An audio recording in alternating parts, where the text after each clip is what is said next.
Gold, trusted gold buyers. మీరు తాకట్టు పెట్టిన బంగారాన్ని విడిపించి ఈ రోజు ఉన్న మార్కెట్ ధరకు కొనబడను.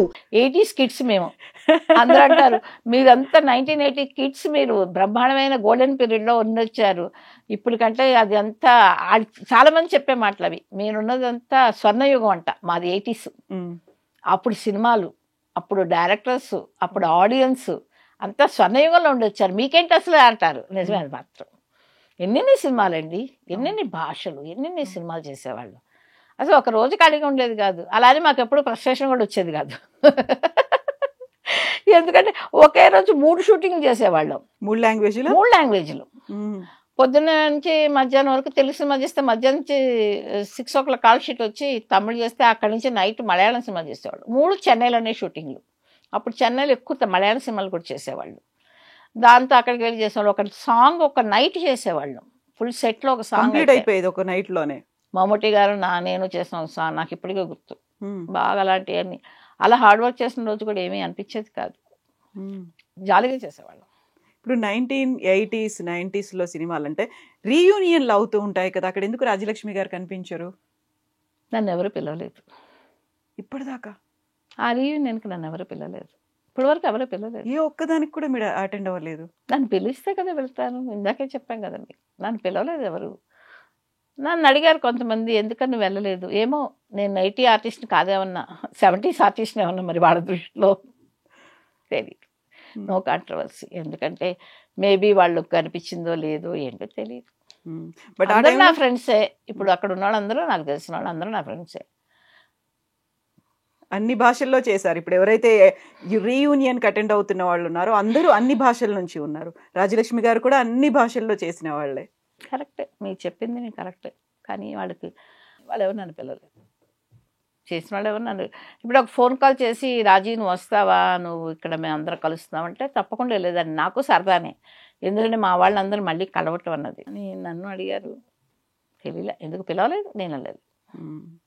రాజీ అని పిలుస్తారా మిమ్మల్ని? ఎక్కువ అందరూ అదే. 90%, 90 కాదు 99%. ఎవరైనా లక్ష్మి అంటే నేనే తిరిగి చూడను. ఎవరు లేరు. నన్ను కాదనుకుంటారు. నేను కాదేమో. నన్ను కాదు ఎవరినో పిలుచుకుంటారు. రాజలక్ష్మి అని ఎవరు పిలవరా? రాజలక్ష్మి అని ఎవరు పిలవరు, ఓన్లీ రాజీ రారు. అంటే ఫ్రెండ్స్ వాళ్ళందరూ నేను చెప్పింది. ఇప్పుడు మీరు చెప్పారు కాబట్టి చెప్పాను. అక్కడున్న అలా పిలిచే ఫ్రెండ్సే వాళ్ళు అంటున్నాను. నన్ను రాజీ అని పిలిచే ఫ్రెండ్సే అందరూ. రీయూనియన్ లో ఉన్న వాళ్ళు అందరూ అని చెప్పను, దాంట్లో కొంతమంది అయినా. అవును. ఇప్పుడు అందరూ అని నేను అలా చెప్తాను. ఎందుకంటే దాంట్లో ఎవరున్నారో కూడా నాకు తెలియదు. నాకు తెలిసి కొంతమంది అప్పుడప్పుడు ఫోటోలు అవి చూస్తుంటాం బయట, దాంట్లో తెలుసు. కాకపోతే అందరూ అన్న కాకపోయినా కొంతమంది అయినా ఉంటారు కదా క్లోజ్ ఫ్రెండ్స్, 2-3 అన్నా వాళ్ళని రాజీ అని పిలుస్తారు కదా నన్ను. యాక్సెప్ట్ చేయాలి. మీరు ఇప్పుడు అన్నారా సినిమాలకు సంబంధించి నన్ను పిలిస్తే నేను వెళ్తాను, రీయూనియన్లకు కూడా పిలిస్తే వెళ్తారు, అంతే కదా? అంతే కదా. పిలవని పేరంటానికి ఎవరు వెళ్తారండి? నిజమే కదా. పార్వతీదేవి ఇలాంటి ఆవిడే తట్టుకోలేకపోయింది పిలవని పేరంటానికి సొంత ఇంటికి వెళ్తేనే. ఇంకా అలాంటప్పుడు మనం పిలవని పేరంటానికి ఎవరు వెళ్తాము? నిజమే. ఇప్పుడు మీరు పిలిచారు కాబట్టి ఇంటర్వ్యూకి వచ్చాను. మీరు పిలవకుండానే ఐడి మీకు ఫోన్ చేసి నేను వస్తాను ఇంటర్వ్యూకి అని అంటానా? చెప్పండి మరి. అంతే. మేమేంటంటే మీరున్నారు, మీ గురించి మాట్లాడుకోవాలి, చాలా వినాలి, చాలా కాలం అయింది అని అనిపించింది. అందుకే చాలా రోజుల నుంచి ట్రై చేస్తూ వచ్చి మళ్ళీ ఫైనల్ గా ఈ రోజు మళ్ళీ ఈ రోజు వస్తున్నారు అని విఘ్నేష్ చెప్పిన వెంటనే గట్టిగా పట్టుకొని మళ్ళీ శంకరాభరణాన్ని మళ్ళీ ఒకసారి చూసి ఆ మెమరీస్ అన్ని మళ్ళీ గుర్తు చేసుకోవాలి అని అనిపించి అలా కంటిన్యూ చేస్తాం అన్నట్టు. మేము ఇప్పుడు రాజలక్ష్మి గారికి 2 అబ్బాయిలు. అవును. సరే, మీరంటే ఓకే, అమ్మ ప్రోద్బలంతో మీరు ఈ సినిమాల్లోకి వచ్చారు. మీ అబ్బాయి కూడా సినిమాల్లో చేశాడు, హీరోగా చేశారు. మీ ప్రోద్బలం ఉందా? నా ప్రోద్బలం కాదండి, మా ఇద్దరిది కాదు. తనకి ఇష్టం, మా అబ్బాయికి ఇష్టం. మా హస్బెండ్ చేయమని మేము ఎప్పుడు చెప్పలేదు. నేను ఎప్పుడు ఒకటే చెప్పాను, నీకేది ఇష్టమో నువ్వు వచ్చాయి. 2 పిల్లలకు మేము చెప్పింది అదే. మీకు ఇష్టమైన చదువులు చదువుకోండి, మీ జీవితం మీరు ప్లాన్ చేసుకోండి. ఎందుకంటే ఒకళ్ళ జీవితాన్ని ఒకళ్ళు ప్లాన్ చేసేది అంతా ఏముండదండి. ఇప్పుడు అంతా మాకు చిన్నప్పుడు అంటే అది వేరే విషయం. ఎందుకంటే మాకు అప్పుడంతా తెలియదు. ఇప్పుడు పిల్లలు మాకంటే ఫాస్ట్గా ఉన్నారు. ఎందుకంటే వాళ్ళకు తెలిసిన ప్రపంచంలో మాకే 1% తెలుసు. ఇప్పుడు వాళ్ళు చదువుకోవాలనుకుంటే వాళ్ళు ఏ చదువు వాళ్ళు చదువుకుంటే వాళ్ళకి బాగుంటుంది, వాళ్ళకి ఇష్టమైన చదువులు అన్నదానికి.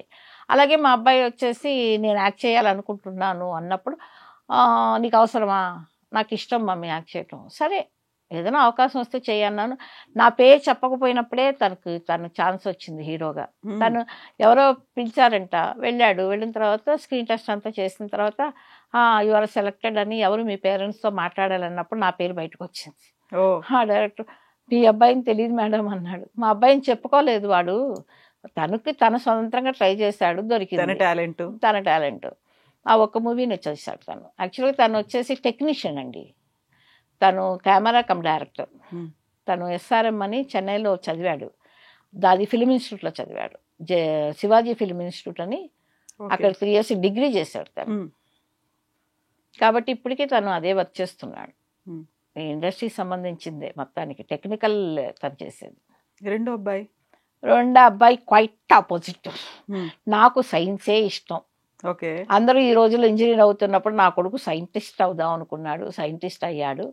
ఇప్పుడు PhD డాక్టరేట్ చేస్తున్నాడు లండన్లో. తను ఫుల్గా ఆ సైన్స్ సైడ్ వెళ్ళిపోయాడు. తనేం యాక్ట్ చేయలేదు, తనకి అంత ఇంట్రెస్ట్ కూడా లేదు. ఒకరేమో లండన్, ఫ్యామిలీ ఏమో సింగపూర్లో, మీరేమో హైదరాబాదు. ఎలా మేనేజ్ చేస్తున్నారు? తిరుగుతున్నాను. లండన్ తిరగలేదు, కాళ్ళకి చక్రాలు కట్టుకొని అంటారు కదా అలా. ఇక్కడ 10 రోజులు ఖాళీ ఉందంటే కట్ చేసి సింగపూర్ వెళ్ళిపోతా. ఆ 10 రోజులు ఇప్పుడు అక్కడ తిరిగేసి వచ్చేస్తాను. ఒక బూస్ట్ వస్తుంది అనమాట.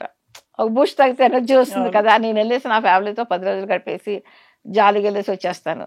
మళ్ళీ దాన్ని ఒక 3 నెలల పాటు వచ్చేస్తాను. మళ్ళీ ఒక గ్యాప్, నాకు ఒక 10-15 days గ్యాప్ ఉంటే పారిపోతా. నా గ్యాప్ ఇవ్వటం అన్నది వీళ్ళ చేతుల్లో ఉంది. నిజమే. నాకు ఆ 15 రోజులు గ్యాప్ అయిందంటే కట్ చేసే సింగపూర్లో ఉంటా. ఏముందండి సింగపూర్ 4 గంటల సేపు కదా, అదే పెద్ద లెక్క కాదు. నైట్ అలా మీరు ఎలాగూ డే లాంగ్ షూట్లు, నైట్ ఎర్లీ అవర్ కూడా చేసేవాళ్ళు, అలా 4 గంటలు కూర్చుంటే అయిపోతుంది. వెళ్ళిపోతున్న 10 రోజులు చేసుకుంటే అక్కడ ఫ్రెండ్స్ బోర్డు మంది ఉన్నారు, అందరితో గడిపేస్తాను. గుళ్ళు గోపలు దిగేస్తాము, అక్కడ ఇంత హ్యాపీగా ఎంజాయ్ చేస్తాం. పెళ్ళాడు మా అబ్బాయి మా కోళ్ళు ఇద్దరు సింగపూర్లో ఉంటున్నారు. మా వారు వెళ్ళిపోతే వాడితో తిరిగేస్తాను. ఆ 15 రోజులు మళ్ళీ టక్కన ఫ్లైట్ ఎక్కామా నెక్స్ట్ డే షూటింగ్కి వచ్చి అటెండ్ అయిపోతాను. షూటింగ్ ప్లాన్ చేసుకుని వెళ్ళిపోతాను. నేను ఉండను, ఓహో ఏదైనా కావాలంటే నాకు వాట్సాప్లో కాల్ చేయండి అని చెప్పేసి వెళ్ళిపోతాను. ఇంకా వాడికి ఏదైనా అవసరం ఉంటే వాట్సాప్లో కాల్ చేస్తాను. ఒకవేళ ముందు రావాలనుకుంటే ముందు ప్రీపోన్ చేసుకుని వచ్చేస్తాను టికెట్. మన సొంతూరే కాబట్టి పెద్ద అనిపించింది. కాలేదు లేదు ఇంకా టైం పడుతుంది ఆ రోల్ ప్లే చేయడానికి. ఇంకా అదొకటి ఇంకా స్టార్ట్ అవ్వాలి. ఆ రోల్ ఒకటి అన్ని రోల్ చేసుకుంటూ వచ్చాము. కూతురు, భార్య, తల్లి, ఈ 3 generations అయిపోయింది. ఇక 4వది రావాలి, ఇంకా ప్రస్తుతానికి లేదు. సో రెడీ ఉన్నారా దాన్ని కూడా, ఆ మూమెంట్ ని కూడా ఎంజాయ్ చేయడానికి? ఎంజాయ్ చేయాలి కదా, ప్రతిదీ మూమెంట్ ఎంజాయ్ చేస్తూ వస్తున్నాం. ఇంకా అదొకటే తక్కువ. చూద్దాం, అది ఫ్యూచర్ వచ్చేస్తుంది ఆ పదవి కూడా. యూజువల్ గా ఫిల్మ్ ఇండస్ట్రీ అనగానే మీరు నో కాంట్రవర్సీస్ అన్నారు, కానీ నేను 2 అడుగుతాను మిమ్మల్ని. చెప్పండి. ఒకటి ఏంటంటే ఫిల్మ్ ఇండస్ట్రీలో మహిళలకి సంబంధించి గతంలో మీటూ మూమెంట్, కాస్టింగ్ కౌచ్ మూమెంట్, ఇలాంటివి అడ్జస్టింగ్లు, కాంప్రమైజులు ఇలాంటివన్నీ ఉండేవి. అది మీరు వచ్చినప్పుడు 79లో శంకరాభరణం, ఆ తర్వాత వరుసగా అది హిట్ అయ్యేసరికి రాజలక్ష్మి గారికి వరుసగా అవకాశాలు. ఎప్పుడైనా ఇలాంటి ఇన్కన్వీనియన్స్, ఇలాంటి డిస్టర్బెన్సెస్ ఉంటాయండి. మొన్న ఎవరో అడిగితే కూడా నేను ఏదో చెప్పాను, ఉండకుండా ఎలా ఉంటుంది. బట్ మనం ఇగ్నోర్ చేసి వెళ్ళిపోతుంటాం అంతే. వయసులో ఉన్న ఒక ఆడపిల్లని ఎవరైనా ఇష్టపడతారు. మనల్ని వాళ్ళు డిస్టర్బ్ చేయనంత వరకు మాకేం ప్రాబ్లం. దూరం చూసి ఆనందిస్తారు అనేది. ఆనందించకపోతే నేను ఆర్టిస్ట్ అయ్యేదాన్ని కాదు కదా. నేను ఆ మాత్రం గ్లామర్ లేకపోతే నేను ఇండస్ట్రీలో సినిమా హీరోయిన్ ఎలా అయ్యేదాన్ని? కాకపోతే వాళ్ళు మనకు ప్రాబ్లం పెట్టేంత వరకు ఏం ప్రాబ్లం లేదు. మస్ట్ లీవ్ ఇట్ అంతే. అంతకంటే నేను దాని గురించి మాట్లాడడానికి పెద్ద ఇష్టం లేదు. ఎందుకంటే ఉంటే ఏ ఫీల్డ్లో లేకుండా ఉన్నాయి, అన్ని ఫీల్డ్లో ఉన్నాయి. కాకపోతే సినిమా అనేసరికి ఫోకస్ అయిపోతుంది. ప్రతి విషయం మీరు ఆలోచించండి. మీరు ప్రతి విషయాలు అన్ని చోట్ల జరిగాయి. ఏదైనా ఒక చిన్న కాంట్రవర్సీ మీరు చెప్పినట్టు ఏదో ఒక ప్రాబ్లం పెట్టేవాళ్ళు ఉండొచ్చు, ఒక్కొక్కరి గురించి గాసిప్స్ రావచ్చు, ప్రతి చోట ఉంది. కాకపోతే సినిమా వాళ్ళు ఏంటంటే ఫోకస్ మా గురించి అయితే వెంటనే చదివేస్తారు. బయట వాళ్ళు ఎంతమంది లేరు. ఇప్పుడు ఒక డైవర్స్ తీసుకుంది ఒక ఆర్టిస్టు అంటే వాళ్ళ ప్రాబ్లమ్స్ వల్ల ఎవరో డైవర్స్ తీసుకుని ఉండొచ్చు. అది ఎవరి తప్పు కాదు. ఎందుకంటే ఎవరికైనా సరే ఆ హక్కు ఉంది. ఇప్పుడు ఒక ప్రాబ్లంలో వైఫ్ అండ్ హస్బెండ్ వాళ్ళు ఏం ప్రాబ్లం ఫేస్ చేస్తున్నారో, ఏం డైవర్స్ తీసుకున్నారో, అదే బయట వాళ్ళు డైవర్స్ తీసుకున్నారనుకోండి, అది పెద్ద న్యూస్ కాదు. ఏమోలే వాళ్ళు గొడవలేదు. అదే ఒక సినిమా వాడు తీసుకున్నారంటే వెంటనే అది పెద్ద కాంట్రవర్సీ. ఎందుకు? సినిమా అవడం కాబట్టి. సరే పోన్లే, మేము ఎంజాయ్ చేయాలి దాన్ని కూడా. ఓకే మేము ఫేమస్ పీపుల్ గురించే కాబట్టే కదా మా గురించి మాట్లాడుకుంటున్నారు. కాంప్రమైజ్ అవ్వకుంటే, కమిట్మెంట్లు ఇవ్వకుంటే సినిమా ఆఫర్లు రావు అనే ఒక మాట చాలా స్ట్రాంగ్ గా అదేమి ఉంటుంది. లేదండి, అలా నేను ఒప్పుకోను, అలాంటి విషయాలు ఒప్పుకోను. ఎందుకంటే అలా స్ట్రాంగ్ అని ఎలా అంటారండి, మంచి చెడు ప్రతి దాంట్లో ఉంటుంది. ఇలా కాంప్రమైజ్ అవ్వాలి అలా అంటే అయ్యేవాళ్ళు ఉండొచ్చు, లేదని అంటలేదు. అవ్వనోళ్ళు కూడా ఇండస్ట్రీలో ఉన్నారు, లేదని మాత్రం నేను చచ్చినా చెప్పను. ఉమ్. మేబీ వాళ్ళ ఉన్న స్థితికి వాళ్ళు వెళ్ళలేకపోవచ్చు, ఇప్పుడు మీకు చెప్పిన హై రేంజ్కి వెళ్ళకపోవచ్చు, కానీ మామూలుగా ఉండేవాళ్ళు ఉన్నారుగా, ఇంతమంది ఇండస్ట్రీలో బతికారుగా. అదంతా నేనేమి ఆ విషయంలో నాకేమీ పెద్ద ఇదేమీ లేదు. ఉమ్. అలా చేస్తేనే ఇది అని అలా లేకుండా వాళ్ళు బోడు మంది ఉన్నారు ఇండస్ట్రీలో. మేబీ మీరు అంటూ ఓ అని పెద్ద పొజిషన్కి వెళ్ళిపోయి పెద్ద పెద్ద హీరోస్ పక్కన, పెద్ద డైరెక్టర్ పక్కన చేయకపోవచ్చు, వాళ్ళు ఉన్నారు మామూలు వాళ్ళు. ఉమ్. చాలా వరకు సినిమా ఆఫర్లు రావు. ఒకవేళ అలా యాక్సెప్ట్ చేయలేదంటే ఆల్రెడీ నటిస్తున్నటువంటి సినిమాల్లోంచి కూడా తీసేస్తారు అనేది. అది నాకు ఎప్పుడు వినలేదు. నేను ఈ మాట మీకు చెప్పిన చివరి మాట నేను ఎప్పుడు వినలేదు.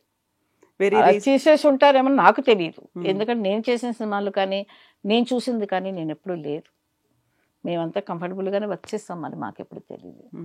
సో ఎవరైనా మాట్లాడుకునే వాళ్ళు అప్పుడు మీరు యాక్ట్ చేస్తున్నప్పుడు కానీ, ఎవరైనా మదర్ క్యారెక్టర్స్, హీరోయిన్ క్యారెక్టర్స్ చేస్తున్న వాళ్ళు ఏమని ఇలాంటి ఇష్యూస్ ఫేస్ చేసామనో, లేకుంటే వాళ్ళు ఏమోనండి. ఎక్స్పీరియన్స్ అయ్యారనో? మాకెప్పుడు తెలియదండి, మా సీనియర్ ఆర్టిస్టులు ఎప్పుడు మాతో అలాంటి విషయాలు మాట్లాడారు కదా. ఏమో వాళ్ళు ఫేస్ చేసి ఉండొచ్చు, నాకు తెలియదు. మాతో ఎప్పుడు మాతో కూర్చొని చక్కగా మాట్లాడేవాళ్ళు, మాకు మంచి చెడు చెప్పేవాళ్ళు, యాక్టింగ్లో ఏదన్నా తెలియకపోతే మాకు నేర్పించేవాళ్ళు, అది చెప్పేవాళ్ళు. అంతేగాని మాకు ఇలాంటివన్నీ ఎప్పుడు చెప్పారు కదా. నాకు తెలిసిన నేను సీనియర్ చేసిన వాళ్ళు కదా, చాలామంది సీనియర్ ఆర్టిస్టులు నేను చేశాను కదా. అది నా తల్లి క్యారెక్టర్ అవచ్చు, అత్తగారి క్యారెక్టర్ అవచ్చు, లేకపోతే నా అక్క క్యారెక్టర్, అలాంటి వాళ్ళు ఉన్నప్పుడు నాతో ఎప్పుడు ఎవరు చెప్పారు కదా. మిగతా వాళ్ళకి ఏమైనా ఎక్స్పీరియన్స్ ఉండేమన్నా కానీ నాకైతే ఎక్స్పీరియన్స్ లేదు.